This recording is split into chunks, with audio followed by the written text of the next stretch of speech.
Thank you very much for having me. It's a delight to be here to be able to share 10 years of research, really, with you and with policymakers and practitioners in particular. It's also a real honor to be able to follow Professor Lorraine Mazerol today, who was my PhD advisor back in the day and who was the foundation chief investigator for the Australian Community Capacity Study, and I'm going to tell you a little bit about that program of work today. So without that fantastic mentorship that I had, we wouldn't be here today. So Lorraine, thank you, and it's a pleasure to follow you today. I'd also like to begin my talk by acknowledging the people of the Kulin Nation on whose land we're gathered today, and I pay my respects to their elders, past and present, and also the emerging. I'd also like to acknowledge the Indigenous Australians who may be in the room for their deep knowledge of place and also for the importance that they've placed on community for 50,000 years. And this is a key concept that underpins my research. So I want to acknowledge the importance of that and the history of that within the Australian context. I think everybody in this room would know that the concentration of crime in particular kinds of places is just a brute fact. There's just simply no denying that. It happens in every major city. It happens in rural and regional areas, and often we can point to the places that, I guess, have the most criminogenic histories and problems. And this is something that we've been battling in terms of what to do, how to flip the switch on these communities and how to promote the kind of change that's necessary to reduce crime in those areas, to increase feelings of safety and well-being, and to really kind of change that direction. But as Lorraine was saying today, to shift the needle on these things is extremely difficult. And in areas where problems are entrenched, it's very hard to not only change what's happening internally, but to change the dialogue about these places or these communities externally. So they get kind of a reputation to them that stays and is very hard to kind of compete with. And when we think about community crime prevention initiatives and the importance of these initiatives in reducing crime at the community level, we can see that they have significant value and import in everything that we do. Yet the evidence supporting community crime prevention initiatives for actually reducing crime is extremely limited. Put simply, despite the millions upon millions of dollars that we spend each year across Australia for community crime prevention initiatives, we have a limited understanding of what works in communities and where such efforts are desperately needed. And I think that, as Lorraine was mentioning earlier today, certainly there's lots and lots of information out there, but it's the kind and the quality of evidence that we have to speak to some of these problems that we've got to be really critically engaged with. So I'm sure you all know that community crime prevention programs are place-based initiatives that are designed to target problems of crime and disorder in neighborhoods, a street block, or indeed even just a risky venue. They might focus on offenders, potential offenders, community residents, community organizations, or some kind of combination of all of those players. There are two key assumptions that underpin these CCP initiatives. And the first is that they involve actions that Tim Hoke describes as intended to change the social conditions believed to sustain crime in residential communities. Thus, CCP initiatives can be distinguished from other kinds of crime prevention programs like those that are associated with CPTED in that they try to alter the social structure of the neighborhood in the hopes that this change in the neighborhood will in some way prevent crime. And even though this is kind of a stated theoretical mechanism, as I'll argue throughout this presentation, the efficacy of that statement, I think, is highly contentious. The second assumption is that for CCP programs to be effective, they have to involve members of the community. And what I mean by that is that ordinary citizens, you and me, in our local neighborhoods, are somehow central to managing crime and reducing crime in these areas, that we have an incredibly important role to play for the successful CCP strategy. How we refer to these ordinary citizens in criminology depends very much on which part of the spectrum we come from, and often part of the hindrance, I think, in some of this work is that we've been oppositional in criminology towards one another. So if you're on the routine activity side of the spectrum, we talk about guardians and what guardians can do. If you are on the social disorganization part of the spectrum, we talk about informal agents of social control and what they do. And for a really long time, although I am starting to see some changes in the literature on this, we just didn't speak to each other as theorists, as empiricists. We sort of stayed in our own corners and just assumed that by recognizing the importance of the ordinary citizen that we're going to get somewhere with that. And I'd argue very strongly that that's actually not the case. So despite the centrality of the ordinary citizen in community crime prevention and the extensive scholarship that we have, especially on those two previously mentioned theoretical frameworks, we actually know surprisingly little about crime control actions of what ordinary people do and whether or not they're efficacious. There is scant evidence that connects residents' actions with any observable crime reductions, and indeed a recent review by Braga, Weisberg, and Turchin in 2018 revealed that there was not one randomized control study that involved local community members as agents of change. Not one. And so when Lorraine was talking today about the importance of the kind of scientific evidence that we must have in order to really truly understand how to make change and how to shift that needle, I think that that's incredibly compelling, especially when you think of just the extraordinary amount of money we put into these crime prevention efforts. And I was thinking about why this might be the case. Why is it that we sunk so much cash into this and we still actually don't have one randomized controlled trial that says what ordinary people do matters? And I think Phil Cook really sums this up nicely when he says that the quest for a miracle cure for crime and violence sometimes leads to an early or an excessive embrace of unproven technology. For community members, crime is scary. For the threat of a home invasion, that really terrifies people, and they want an immediate response to that. They want police to do something immediately. They want local government to do something immediately. And there's often no time to really kind of consider and think about, well, what is it that we could actually do that shifts the needle? And so we keep touting out the same kind of initiatives that we've seen over and over again, and we have no idea as to whether or not they're actually doing the job. We may have some anecdotal evidence, but we really don't have a good sense of what mechanisms are doing the work. So as one of the longitudinal studies, one of the only longitudinal studies in the world, the Australian Community Capacity Study, I think this provides us with some data to firm up what we think some of these theoretical mechanisms are, and I'm hoping to provide a very strong evidence base for the development of, hopefully, an intervention strategy that we can empirically test and ascertain its efficacy in a way that is congruent with some of the principles that Lorraine was talking about today.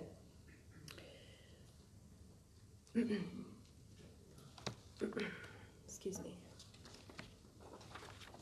So there's 4 questions that I want to work through today's presentation and provide you with some of the evidence from the Australian Community Capacity Study in response to them. But I want to say at the outset that I feel as though the axe, is what we could colloquially refer to it as, is really only beginning to scrape the surface.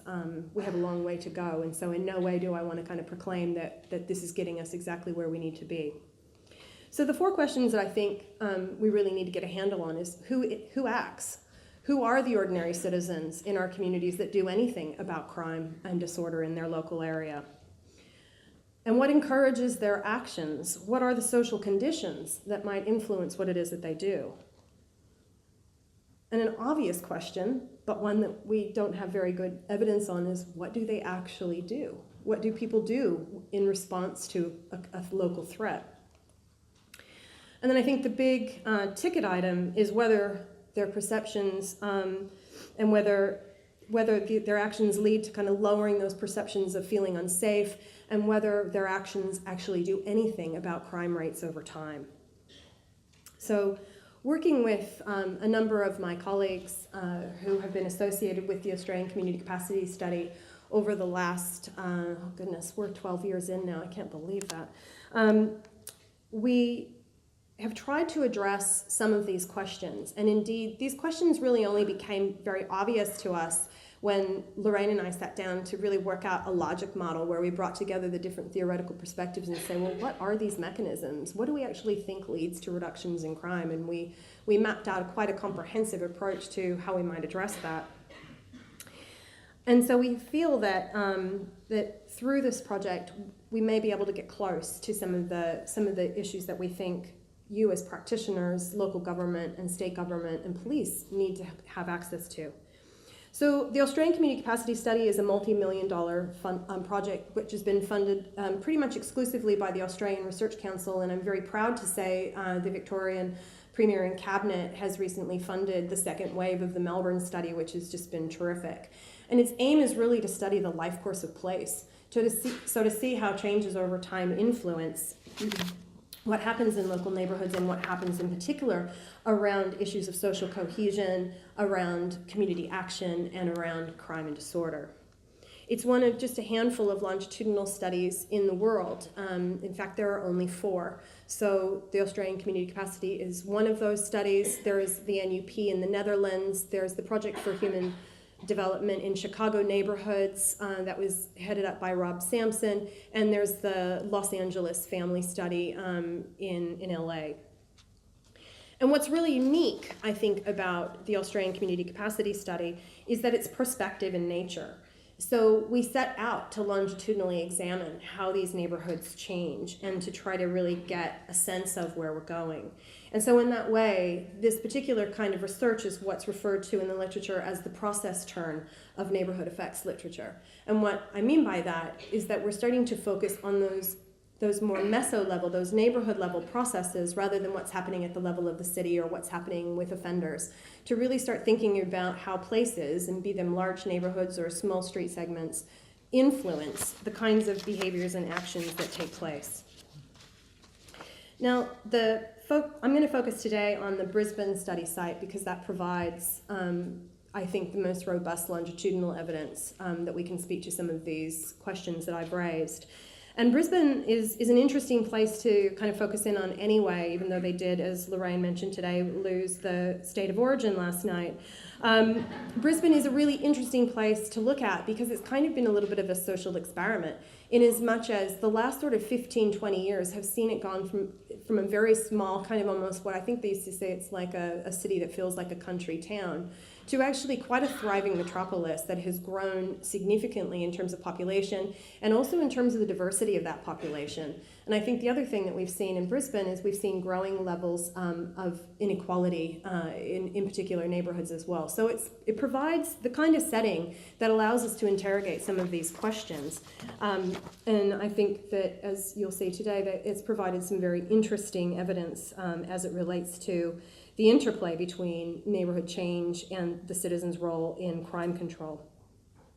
So 2 points before I get to the nitty-gritty of what I want to talk about today.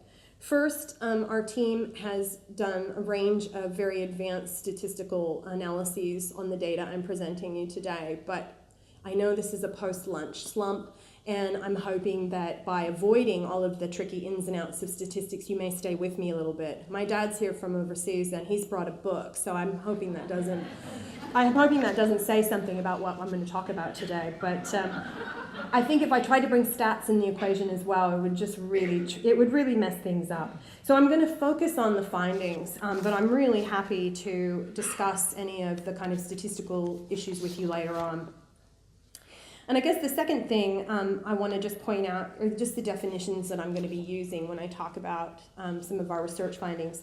So firstly, I just want to point out that when I speak about actors, I am trying to bring together routine activities theory and its notion of guardianship, in particular Reynolds' work on active guardianship, with the social disorganization perspective of informal actors that are kind of engaging in these behaviors for an intended effect.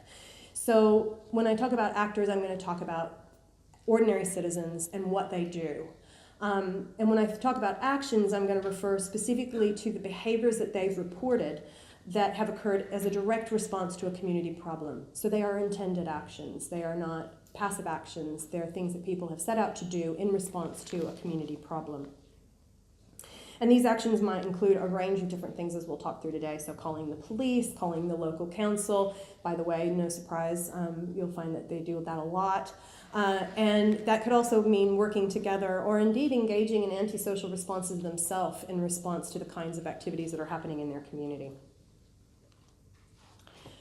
So when we look at the kind of problems that really are important to Brisbane residents, and there's almost no difference in these across the various waves of our data collection, there's three main problems that come up time and time again, and that's problems with drugs, problems with graffiti, and problems with dangerous driving. So what we refer to in Australia as hooning, which I think is a great name. Many participants feel as though these are at least a moderate problem, and if not a significant problem.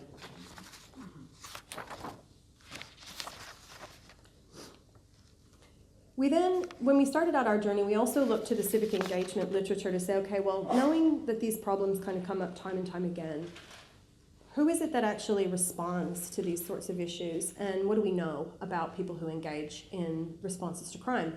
And essentially, we don't know a lot, and so we have to go to the civic action literature to kind of get a sense of that. And I think that we have found some similarities with that literature, but when we started out, we thought, well, responding to a problem of crime and disorder is really quite qualitatively different than responding to something like a garbage dump being planned in your neighboring area.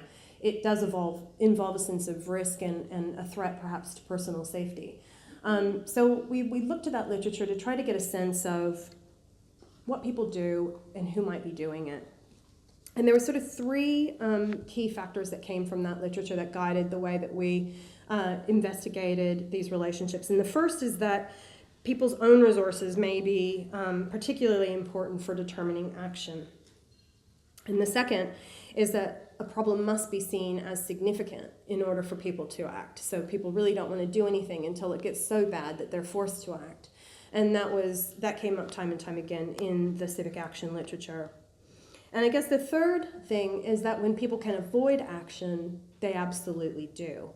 And they do that because especially action that has, bodily threat, they don't really want to experience that. And so they'll try to stay away from doing things that may cause them harm. So when we look to whether or not people take action, the results are actually quite shocking. Of the 12,470 identified problems that our Wave 4 survey picked up, participants only took action 17% of the time.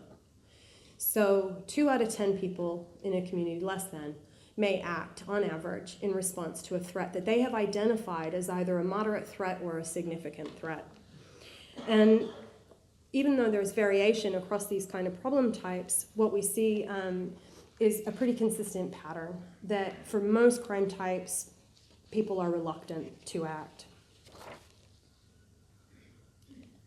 When we think about who's actually doing the acting, when we look at some of our analyses, it does sort of align with the civic action literature. So we know that people in higher income neighborhoods are more likely to act, and we know that's a problem because people in higher income neighborhoods have very few problems with which to concern themselves. We also know that middle-aged people, like me, call the council and complain when something's not quite right in their neighborhood. And again, when we think about who's actually at risk of crime, it's younger people in our community. And when we did some analyses on that, we found that younger people were significantly less likely to respond to any kind of problem of crime and disorder. Men are significantly more likely than women to respond to a problem of crime and disorder. And I guess, again, that shouldn't really come as a surprise to us. Marital status also mattered. So when people were in a marital household, then they were more likely to take action. And that was something that we thought was quite interesting. And we also found that people with children were more likely to take action, which resonated because if you've got a problem with young people, probably one of them's your own. So you want to get involved in some kind of pro-social way to shift up that game. But this suggested to us that there might be some really important sex differences, gender differences in the way in which informal social control was taking place in these neighborhoods. And this was something that had never actually been looked at before in the literature. And we couldn't find not even one piece of literature to guide how we might think of this. And so we sort of thought, well, maybe it comes down to the division of labor, just like it does in the household. We see constantly that men are taking out the garbage and women are doing the dishes. I'd like to happily report that I do neither of those things. And I think that's why I have such a successful marriage. But when we dug a little bit deeper to see whether or not this kind of held with the data that we had, and at this point we hadn't even constructed our survey to kind of pick this up, so we had to do some whiz-bang statistics to kind of get at this. What we found was that married women with children and married women without children were significantly less likely to do anything in response to a community problem.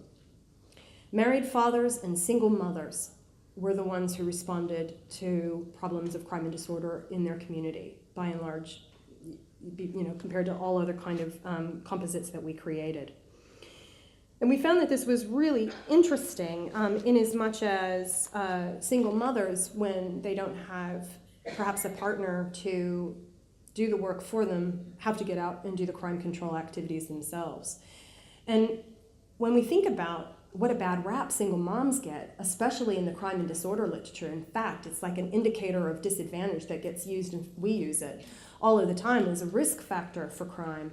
What we see here is that single moms are as likely as married dads to get out there and do something in response to a problem. And this is the ordinary citizen that I don't think community crime prevention efforts have actually embraced. So it gives us something to think about in terms of the way that perhaps our gendered expectations and our expectations of particular people in particular social locations may encourage us to shy away from them as important agents of social control. The other really surprising finding that we had was that victims were important agents of informal social control. So people who had experienced victimization in their community and stayed in their community, didn't exit their community, but remained in their community, they were significantly more likely to engage in actions than those who were not victimized. And again, this points to another really important group of people that may be a highly resourceful group that can help with maintaining law and order in the community. And I think that this is something that we have overlooked. So what encourages actions? What are the social processes that might lead someone to act in a pro-social way to respond to crime and disorder? And what we found is one of the most critical drivers of actions is having social friends. So having strong social ties and friends in the community that they can draw upon for, I'm assuming, the resource to kind of do what needs to be done. And so this kind of gets at what Rick was saying about social cohesion. Crime prevention and social cohesion go together hand in hand, not because we want to reduce necessarily violent extremism, but because when people feel safe with one another, they are more likely to respond to the challenges that may be seen as a threat. And so in all of our analyses that we've done thus far, the longitudinal analyses and some really kind of clever feedback analyses, social ties matter, and they matter a lot. And what is also interesting is that when we think about that gendered nature of relationships, we find that married men with lots of friends are more likely to act when compared to married men that don't have very many friends in the neighborhood. And so there's something about the instrumental support that men get from their friends in the neighborhood that perhaps women are not getting in the neighborhood. And so social ties matter, but they matter in nuanced ways that unfortunately our survey data haven't allowed us to pick up as well as I'd like to at this point. But we're hoping that in the future we can look at that in a little bit more depth. The other thing we find is that perceiving others in the community as willing and able to respond to the problem is an important predictor. So when people feel as though there's capacity in the neighborhood to actually do something, that encourages people's actions. And what's really cool about that finding is that encourages the kind of actions around the community initiatives that may not necessarily require the formal resources from the police or the local council. So developing that capacity, that internal capacity, and making sure that internal capacity is well and truly understood by members of the community can go a long way in encouraging them to address actions and perhaps address actions before they become a really significant problem, before problems become out of control. There are really these actions, so social ties influence actions, but then actions have this really great feedback effect on strengthening social ties. So in communities where people are acting and doing good things and doing pro-social things, at later time points, we find that their social ties are stronger, and we find that their perceptions of collective efficacy are stronger. And so doing in the neighborhood has a really strong impact on ensuring that sustainability in crime prevention initiatives. So I think, I know we're moving a lot to social media in many of our neighborhoods and making salient what police are doing. Equally, I think it's really important that we start to make salient what ordinary people are doing and how they're succeeding at some of the efforts, at least anecdotally. The other thing that really drives action is severity. So if people feel as though a problem is really severe, they're likely to respond.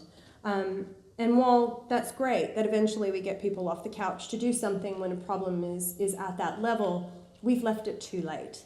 By the time we're responding to problems that are significant problems, they are likely becoming entrenched and more difficult to move. So I think that our research really points to perhaps the challenge that we have in crime prevention to deal with problems that are emerging problems and not problems that are there and that have that really kind of strong hold on the neighborhood. So we need to do something, I think, a little bit sooner than what we're doing. And again, just going back to prevention is better than a cure. It's such a cliched phrase, but it's true in every aspect of prevention. And I think our research points to that. And I guess what I would also say is that when things get too tough and people don't act, this has a really negative effect then on what happens in the future.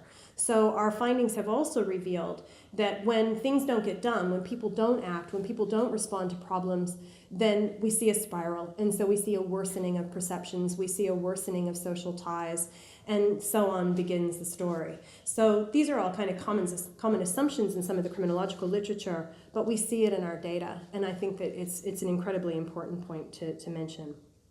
We then look to see whether or not these things differed by neighborhood. So working with some colleagues at the Department of Justice and also Victoria Police, getting my head around Victorian neighborhoods. I'm a newbie here, so that's why I'm wearing white and not all black yet. I haven't completely transformed myself to a Victorian, but I'm on my way. In talking with my colleagues, like the different neighborhood contexts bring so many different challenges to the people that are trying to reduce crime in those areas. And we certainly find that in our data. And we see significant differences across place. And those differences, the capacity at that neighborhood level matter a lot. So when you have really connected communities, and when we're looking at this at like the community level rather than a person's own ties, we see some pretty strong relationships with the kinds of actions that people take. So neighborhoods matter, and we have to think about those neighborhood contexts in really significant ways in order to demonstrate, I think, the kind of efficacy that's needed for responding to problems. And I think the other thing, just to mention that, is that when people do live in these kind of neighborhoods that have capacity, that have those sort of ties, we see their responses to problems increasing between 100 and 280% in our data. That's significant. So thinking about targeting individuals is great, and we need to continue to do that, but we have to continue to focus on the kinds of neighborhood conditions that may also influence the actions that are taking. So when actors act, what do they do? I think, as will come to absolutely no surprise to anybody in the room, they call the cops. For most problems, they call the police. For misbehaving youth, they call the police. For dangerous driving, they call the police. For drinking, they call the police. For interethnic tension, they call the police. The police are the go-to. And I feel that's, as someone said earlier this morning, that's a problem, because when police get there, it's too late. It's the end of the line. And calling the police also prevents the community from sort of recognizing their own capacity and being able to respond to some of these problems. So the police get called a lot. Local council get called a lot, perhaps not surprisingly, for things like graffiti. And for dangerous driving, there's often lobbies to try to put speed bumps in to keep people slowing down. But when we look to like what people actually do with the community and what they do themselves, they do this less. Now, I stacked this because one of my research assistants is telling me I need to become more comfortable with stacked bars. I'm not, but because I adore her, I've decided to pop it in there. But if you look at the blue at the bottom, you can see that, essentially that's under 15% of the responses are working with communities. And that's an incredibly low number. And I think that that's the needle that we want to shift. And collectively, I think people in the room want to shift that needle. And so we need to focus on how do we get more people working with each other in pro-social ways to increase that. But what does it mean when people then directly intervene? And this is where we have very limited information about what it is that people do in response to crime problems that are different from just calling the police or joining Neighborhood Watch or, petitioning the council for a speed bar. And so we were very fortunate in the last wave of the community capacity survey in Brisbane. We had an open-ended response, which we were kind of really resistant to do because we thought, oh my gosh, 4,000 open-ended responses. Who's going to do that? That's going to be a really onerous task. But we needn't worry because so few people actually do any action that we only ended up with 448 responses that we had to code in response to problems. And we found that there were some sort of key things that people did. So the first thing that they did was what we kind of dub kith and kinship intervention. And so in response to a community problem of some sort, people look to their friends and they look to their own families and act first. So rather than responding to the problem that might help the broader community, they see what they can do to keep their own kids safe. And so it's the, kind of a situational crime prevention tactic within their own home. And some of our respondents said that they would never let their kids get their own way home from a party, for example, especially an open party where hundreds of kids can go, that they would always go to pick them up. And that they did that for two reasons. One, to keep them safe, but one, to ensure that their own kids weren't getting into trouble. So they looked kind of inward into their family and friends and tried to figure out strategies to improve their behavior. And while that may have some efficacy, I think, in the broader community, it's probably not the kind of crime prevention actions that we want to promote per se. We see that as just kind of like family responsibility and socializing. But when we look to another kind of intervention we called that supportive intervention. And what we found here was that some of the actions people would undertake would be about teaching young people how to drink wisely or how to behave appropriately, or thinking about ways to mentor youth who had lost their way at school.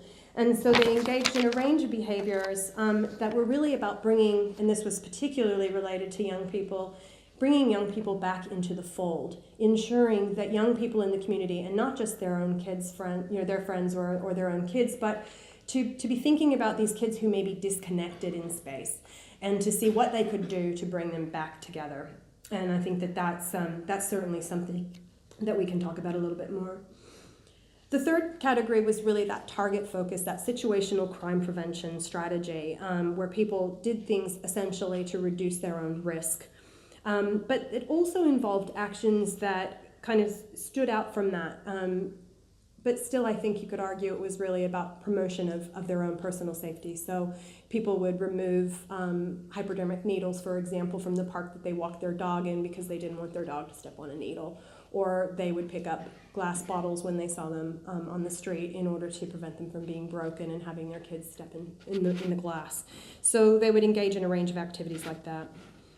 The other thing that they would do is engage in these kind of more civic responses that had probably no impact on the community whatsoever. And so that would be like going to the local school and talking about the harms of drugs, or donating to a homeless shelter in the hopes that someone would have a better meal that night. And these were all really good and positive things to do, but they weren't actually directed at anything that was happening in their own neighborhood. It was at this kind of more abstract element of the problem. And those kinds of actions, I think, would do very little for reducing crime in the neighborhood. Now, the final category we kind of came to was direct confrontation. And this is when people took it on themselves to confront people who were engaging in negative behavior in the neighborhood. And fortunately, this was the least popular, for good reasons. Because some of the people that did engage in these kind of behaviors would do things like put tree trunks in the street so that when the hoon came down in the middle of the night, they'd crash their car and hopefully injure themselves so badly that they would never drive again. Or throwing a baseball bat at the car that was speeding towards them so that they could crush the windshield and maybe do a little bit of damage there as well. So some of these more direct confrontations actually led to antisocial behavior and, I'm sure, retaliation. And I would also argue that they probably do nothing for reducing crime at the neighborhood level. We then kind of thought, well, do these differ according to different kinds of problems? And this is where we really had some interesting qualitative findings, and something I'd really like to kind of look into more. When it came to problems with drugs, people overwhelmingly took a therapeutic approach to it. They tried to do things that were about thinking of the drug user as someone who needed help. And so the open-ended responses to this really suggested that people cared about the problems that drug users were having and were concerned about doing things that could perhaps enhance their life. And so there were a lot of really pro-social supportive strategies that people would engage in. In fact, looking at the kinds of words that continuously were used, we saw words like counsel, working with, supporting, always coming up in their descriptions.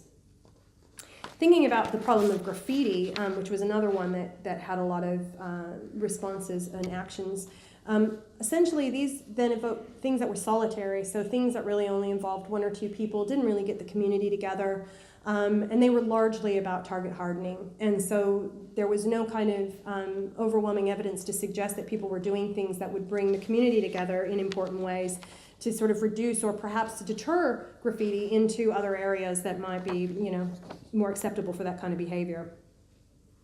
And thinking about youth, though, was probably the most interesting bit for me. And it really tied into some of the things that we were finding with the quantitative research as well. And we found that overwhelmingly with youth that this was where they didn't want to get involved with the cops so much. Like, this was where they tried to find other avenues to respond to the problem. And I think it really provides some evidence to suggest that trying to encourage communities to work positively with youth without getting the police involved is the way to go. They really wanted to do things that would help bring the kids back. So one participant said, "We pull them back in line, we keep them back on track." And this was echoed by another respondent who said, "A group of youths hung around nearby, and my neighbors and I, we got together and we talked to that group to find out what their needs were, to find out what we could do." And the majority of the kind of direct interventions that people made, in contrast to like the speeding ones, which were about, getting into fisticuffs, was positive and geared towards change, geared towards positive change. And that links back to our survey data in a really interesting way, because in one of our longitudinal analyses, we found that in neighborhoods where residents felt like kids were getting into a lot of trouble, and when there were a lot of other problems that were happening in that neighborhood, that actually drove people to act. And so we kind of surmised that indicated that people who have children or people who see children at risk, especially when they're seeing other problems happening, that is a good motivator to do pro-social positive things for change for young people. And we thought at first maybe that was a statistical collinearity issue, that maybe something else was happening. But what we found was that not only did people engage in these pro-social responses, that over time, their friendships in the community enhanced and their shared capacity enhanced as well. And so doing pro-social things around youth had a really lasting effect in the kinds of social conditions that we know to encourage pro-social action. So I think that this points to a really important area that we might want to think about in terms of how to best harness programs to do things that benefit young people rather than to be punitive in our approach. So the kicker question then for us, well, does any of this matter? Does what people do have any impact on crime over time? And this is where the Australian Community Capacity Study provides us, really a great source of data to be able to see whether this is true. And we found, I hate to burst the bubble, but no, there was very limited impact on what people do. And I've got a couple of thoughts about why this might be so. We looked, and just to add, we looked at 3 different kinds of crime, by the way. We looked at violent crime, we looked at drug crime, and we looked at property crime. And the only thing that came even close to being significant as it related to residents' actions and their effect on crime was violent crime. But the statistical effect was not at a conventional level, and it would have had one of those big fat bars that Lorraine was showing you today, and it would have probably been in the bin pile. So even though it looked like maybe there might be some effect, we really can't say that it worked. And so our results provide, I think, a counter of evidence to, especially the social disorganization literature, that perhaps this micro-social control that we think is so effective, that we pour millions and millions of dollars into every year, we have no evidence that it works. So I want to talk a little bit about that. Firstly, I want to say that we didn't find it because, as we heard earlier this morning, we don't probably have the right evidence for it. So we used measures that were a little bit vague, probably, that could have been more direct. And it's because we just we didn't even think to look at these things in more depth until we were at wave 3. So we need greater, more significant evidence before we throw the baby out with the bathwater. But I think what we really kind of struggle with is that we have no real systematic approach to measuring what it is that people do and the effect that this might have. And without this evidence, without this strong evidence, I mean, I really want to push that rock up the hill that we saw in the earlier PowerPoint slide, because I really want that overwhelming evidence so that I can do something with it. But without that evidence, it's really hard to say when you implement this particular community crime prevention program, it's going to work, because there's nothing to back that up in any real sense. So the other thing that I think is kind of shadowing this potential relationship between what residents do and and crime rates is that despite years and years of looking at this and recognizing the role that police play and the role of community police engagement, there is no systematic study that goes apart from like one neighborhood or maybe two if you're lucky that can measure this engagement between what community residents do and what police do. And so it may just be that a crackdown on drug crimes is going to trump whatever it is that those residents done and have done, and it will mask whatever effect that they have.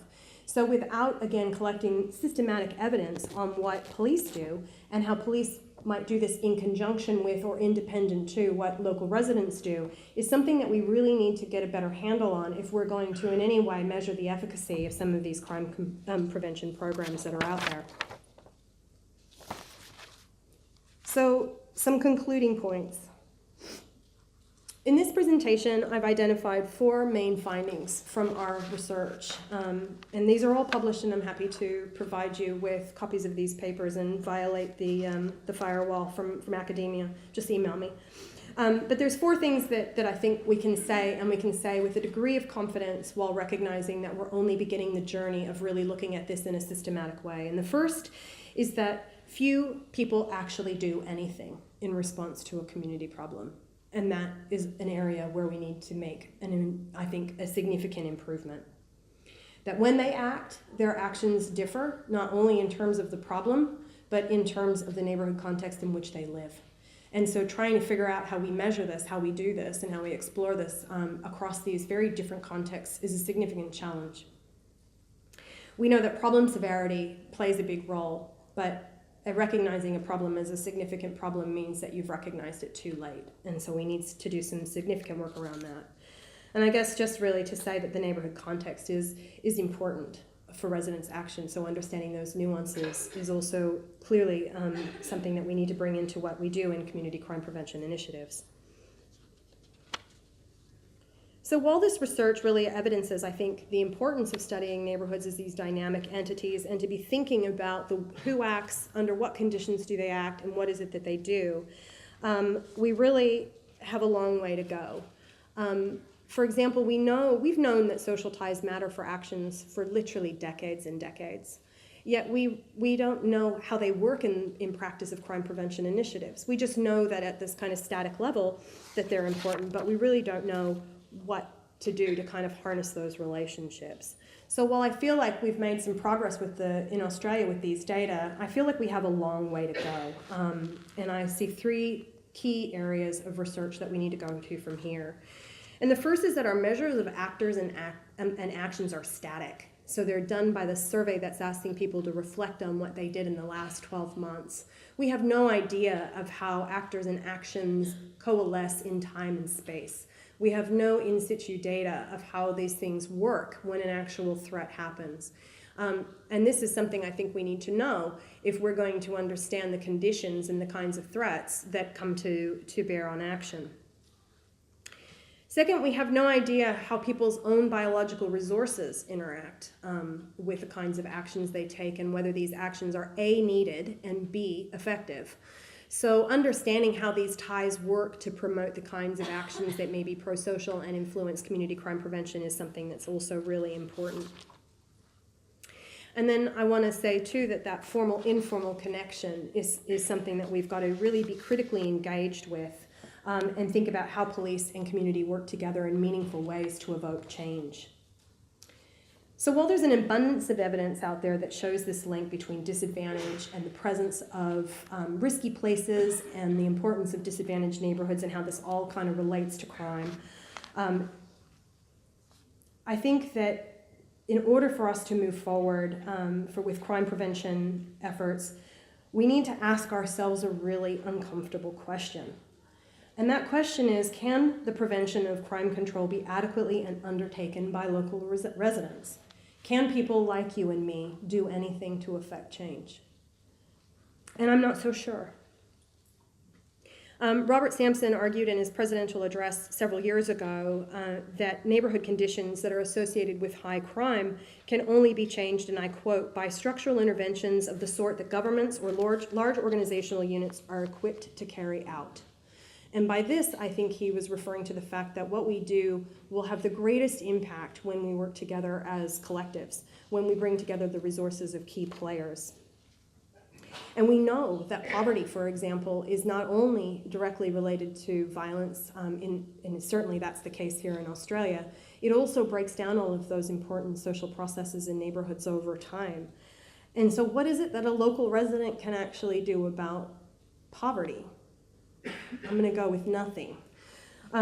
So without these kind of clearly defined neighborhood interventions that kind of that in some way combat these structural conditions that are associated with crime, I think that community crime prevention initiatives are unlikely to achieve any meaningful and long-term effect. And I know that's contentious, and it's contentious in the context of this sort of a setting. But if you can argue against that, I want to hear what you have to say. I'd be really keen to see how you think we can get around this. And the other thing I want to say is that for community crime prevention initiatives to show any efficacy, we must address the mechanisms that work. We do not know the levers. We do not know what we can do in that community setting to shift the needle. And so really interrogating those mechanisms is absolutely critical. And I think that we heard that this morning when we were talking about just how difficult it is to identify some of those mechanisms associated with police legitimacy. It becomes even more complicated when we think about those mechanisms and those levers within the context of really quite complex urban systems. So I'm going to leave you with something. In Australia, academics, government agencies, philanthropic organizations, and practitioners must come together to develop initiatives that are comprehensive, that are built to overcome the most salient threats to community crime prevention programs, and that are gold standard in terms of their research design. And by this, yes, I'm going to say the dirty word that lots of social scientists don't like to hear, randomized controlled trials. We must be able to identify what works and what mechanisms move the needle and what has no effect. And that gets back to this morning's keynote, which is doing no harm. And I would think that many of these community crime prevention issues or initiatives can do more harm than good. So what we need is a concerted and substantive collaborative effort that can effectively identify these mechanisms associated with community crime prevention, to develop the interventions that we think can actually have an impact on what it is that we want to achieve, so whether that's lower drug crime or whether that's keeping kids out of the criminal justice system. We must start producing some robust evidence of what works and what works across different kinds of places. And so it's a challenge to be sure, but I'm game if you are. So let's see if we can shift that needle, and let's think about the kinds of collaborations that we can pull together, and we've got the players in this room to do that. Let's see what we might be able to do with the evidence that we have to start making communities safer and to start working together to reduce community crime. So thank you very much for your attention, for putting up with my nasally voice, and I'm happy to field any questions.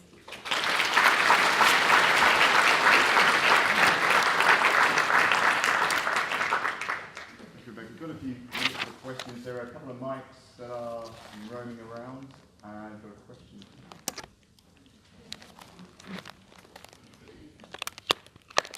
Hi, thank you very much for that. I have a question about the impact of whatever actions have happened before on the likelihood of calling. So, in the community center where I work in Broadmeadows, we used to call police for lots of things, and then because they never came, we stopped calling them, and that was a good thing for us. But a lot of our residents report also that they never call police because they never come. We had a critical incident about a month and a half ago, and it took 90 minutes for them to arrive when there was like a clearly violent and dangerous situation there. So what's the impact of any action that has been taken before on the likelihood of doing something? Yeah, I think that that's a great question, and unfortunately one that I don't have the evidence to effectively answer, because we don't know, we don't have the data to say, is it that, you know, people are acting or police are not acting that's leading to these incidents of serious crime. We just don't have that kind of data to be able to say that. And I think that what happens when police don't respond is that people's perceptions about the severity of the problem and the lack of capacity in the neighborhood very well may increase.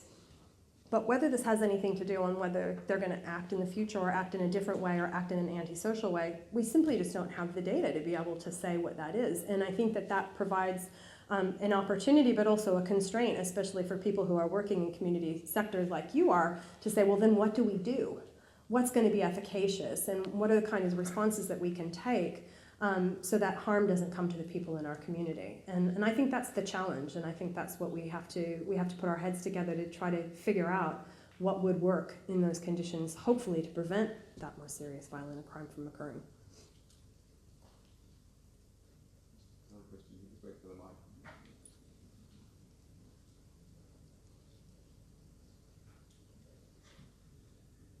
Thank you for an interesting presentation.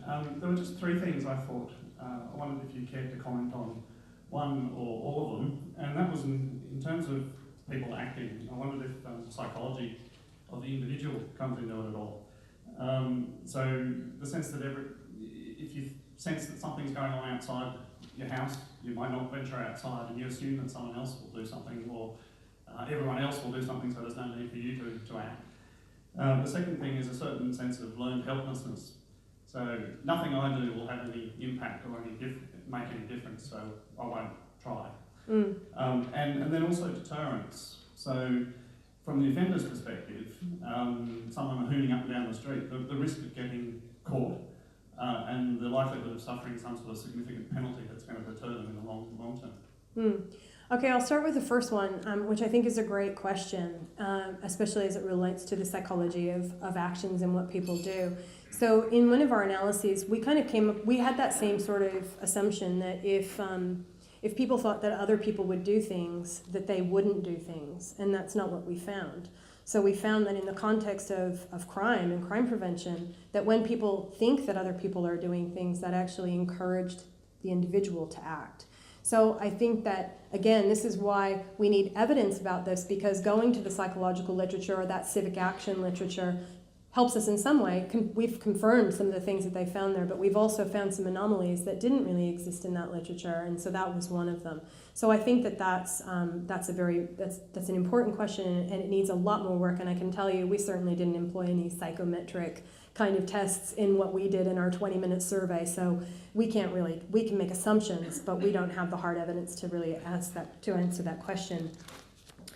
With regards to offenders and what offenders may or may not do in those contexts, again, there's some evidence out of the UK that suggests that when kids and young people are operating in communities where they know that people will respond to a problem, that deters them from some of their activities, and there is some evidence.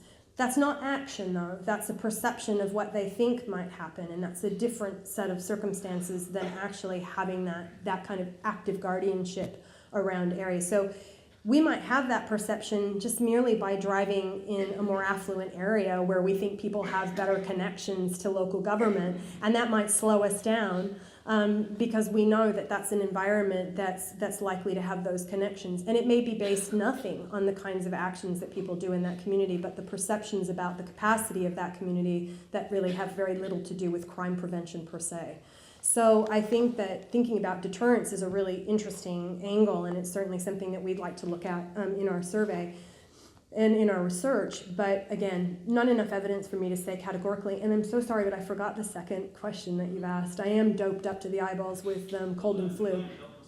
So, the learned helplessness. Well, I think that kind of speaks more to the point that I've just said.